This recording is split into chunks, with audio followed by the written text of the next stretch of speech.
다주택자 양도세 부담을 덜어주는 걸 놓고 여당과 야당이 한 목소리로 찬성을 하고 있습니다.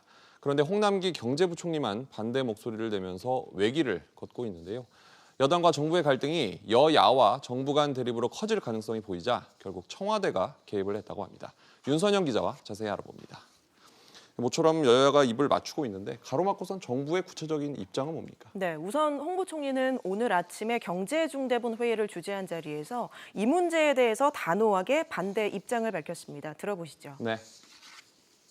다주택자에 대한 양도세 완화 조치가 정부 내에 논의된 바 전혀 없고 추진 계획도 없음을 이 자리를 빌어 명확하게 말씀드립니다.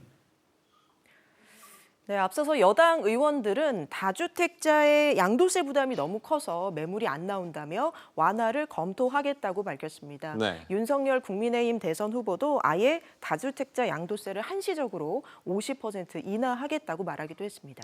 여야가 한 목소리를 내는데 홍 부총리만 반대하는 이유는 뭡니까? 네, 표면적으로는 안정돼가는 부동산 시장이 다시 불안해질 수 있다는 이유에서입니다. 네. 홍 부총리는 지난 9월부터 시장의 가격 상승폭이 둔화되면서 시장이 안정화되고 있다고 말했습니다. 이런 상황에서 다주택자의 양도세가 완화가 된다면 세금 부담이 줄어든다는 기대 때문에 매물이 안 나올 수 있다. 이런 부작용이 우려된다는 겁니다. 네. 한편에서는 재정 건전성을 이유로 지난번에 전국민 재난지원금에 반대를 한 것처럼 양도세를 완화하면 세수가 감소될 것을 우려한 것으로도 보고 있는데요.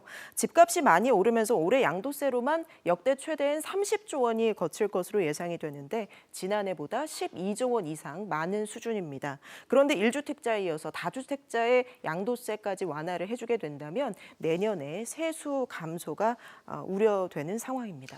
나름대로 이유를 갖고 반대를 하고 있습니다만 결론은 어떻게 날 것 같습니까? 사실 여야 모두 찬성하는 입장이기 때문에 입법 과정만 잘 거치게 된다면 다주택자의 양도세 완화가 대선 전이라도 가능해 보입니다. 네. 그런데 오늘 청와대 박수현 국민소통 수석이 이 문제는 다음 정부에서 검토할 문제다라고 말해서 사실상 이번 정부에서는 검토하지 않을 뜻을 내비쳤습니다. 박 수석은 특히 기재부 또 민주당과도 의견이 조율돼서 정리가 됐다고 말했는데요. 결국 홍 부총리의 손을 들어준 겁니다.